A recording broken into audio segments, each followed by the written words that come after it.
यह गीत जिसे आपने सुना वह केवल एक गीत नहीं है, बल्कि भारतीय संगीत की दुनिया में उठी एक ऐसी आंधी थी जिसने विशाल बरगद सरीखी, लता मंगेशकर और आशा भोसले जैसी स्थापित गायिकाओं को पूरी तरह हिला डाला था।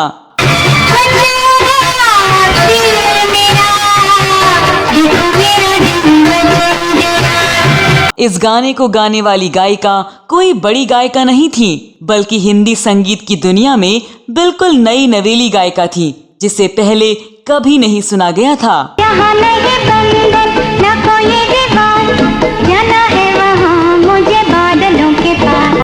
इस गायिका ने बहुत ही कम गीत गाए, लेकिन उनके गाए गीतों ने कई बड़ी गायिकाओं की नींद हराम कर दी थी।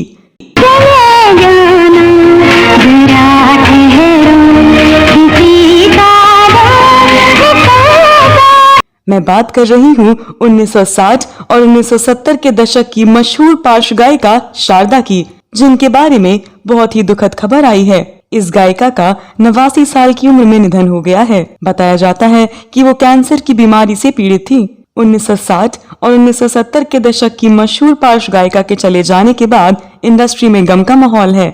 शारदा की पुत्री सुधा मदेरिया ने दिग्गज गायिका के निधन की जानकारी देते हुए कहा कि मैं और मेरे भाई शम्मी राजन बहुत ही दुख के साथ ये सूचित कर रहे हैं कि आज सुबह हमारी पूज्य माता और सुप्रसिद्ध गायिका शारदा राजन का स्वर्गवास हो गया। वो बहुत दिनों से कैंसर से पीड़ित थी और उनका इलाज चल रहा था।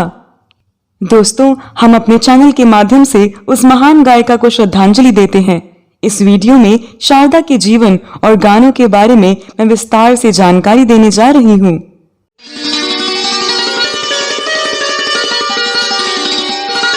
दोस्तों, आज से आधी शताब्दी से भी अधिक समय पहले संगीत की दुनिया में उभरने वाली इस गायिका ने इस गीत को गाकर कई मायनों में इतिहास रच दिया।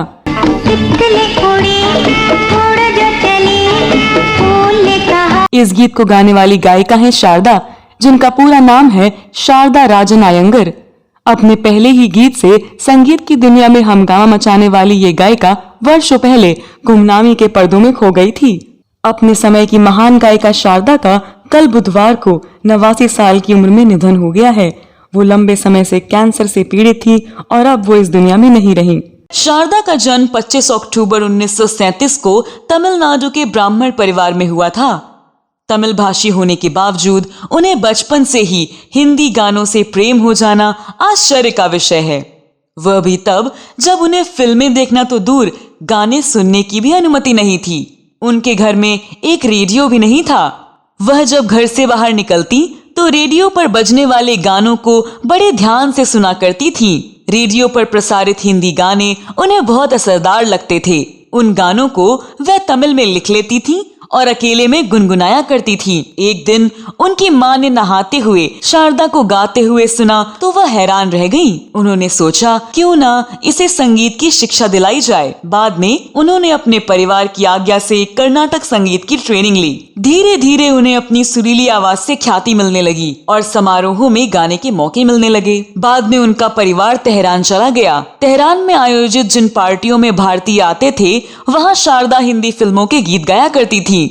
वहां एक दिन ऐसा इत्तेफाक हुआ जिसने शारदा की किस्मत ही पलट दी। फिल्मों के बहुत बड़े वितरक श्रीचंद्र हिंदुजा उन दिनों तेहरान में ही थे। जब राज कपूर साहब तेहरान आए तो उनके स्वागत के लिए एक पार्टी आयोजित की गई और शारदा को उसमें गाने के लिए आमंत्रित किया गया। राज साहब ने जब शारदा का गाना सुना तो बोले, तुम्हारी आवाज बहुत अच्छी है, कभी बम्बई आना तो मुझसे मिलना। कुछ समय बाद शारदा जब मुंबई गई तो उनकी खुशी का ठिकाना यह देखकर नहीं रहा जब राज कपूर ने उन्हें झट से पहचान लिया। उन्होंने शारदा से गीत गवाया जो कि सबको बहुत पसंद आया।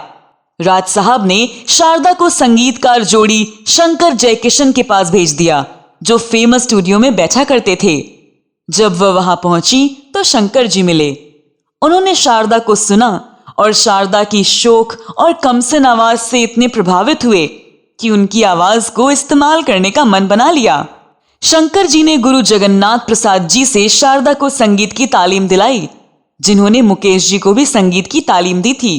फिर शंकर जी ने शारदा को सुगम संगीत की ट्रेनिंग दिलवाई। शंकर जी शारदा को नियमित रूप से स्टूडियो में बुलाया करते थे, जहां वह गानों की रिहर्सल सुनती थीं। फिर उन गानों को खुद गाकर वे प्रैक्टिस भी करती थीं। इससे शारदा को बहुत कुछ सीखने को मिला। फिर वह दिन भी आया जब शंकर जयकिशन ने शारदा से फिल्म सूरज के लिए 2 गाने गवाए। फूल ने कहा आजा मेरे पास, तितली कहे मैं चली आवाज़।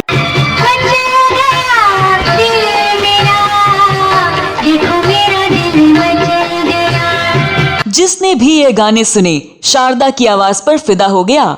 इस गाने ने शारदा को रातों रात स्टार बना दिया।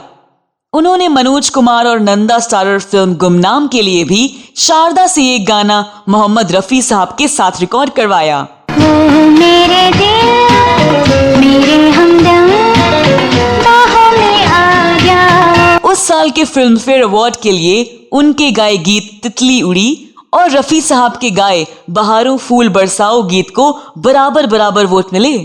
उन दिनों प्लेबैक सिंगिंग की कैटेगरी में मेल और फीमेल सिंगर के लिए एक ही अवार्ड होता था।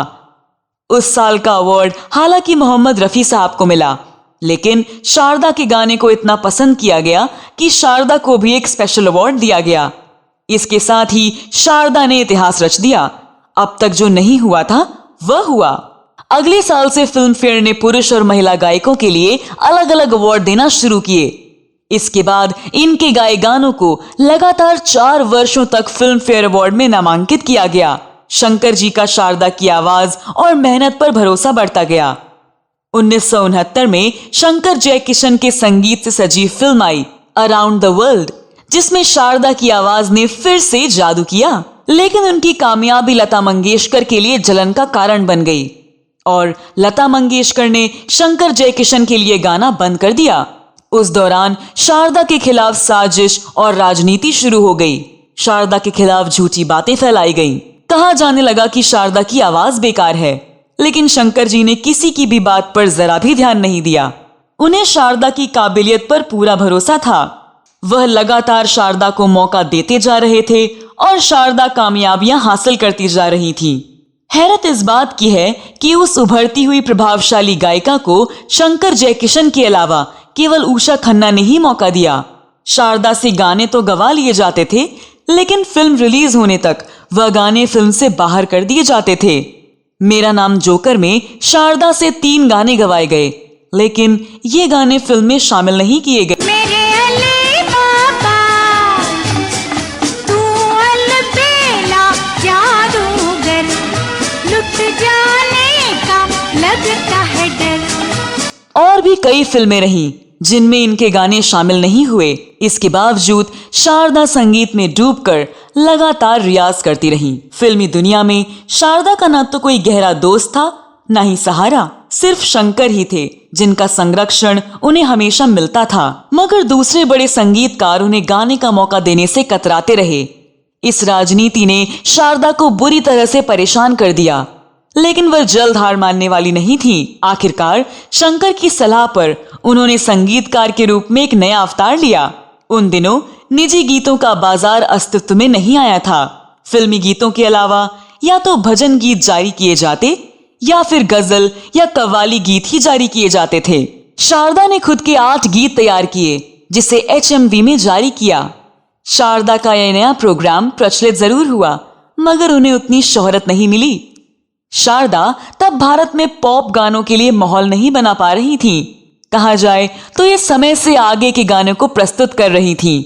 उन्होंने गरीबी हटाओ, मंदिर मस्जिद, मैला आंचल, तू मेरी मैं तेरा, क्षितिज आदि फिल्मों में संगीत निर्देशन किया।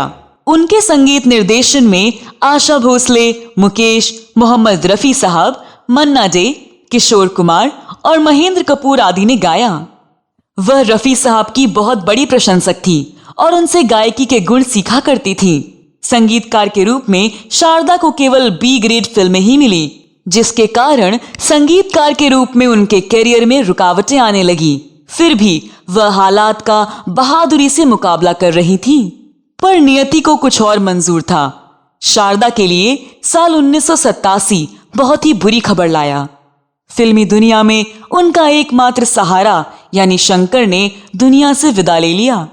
उन्हें संगीतकारों से गाने का कोई काम नहीं मिल पा रहा था और ना ही संगीत निर्देशन के लिए फिल्में।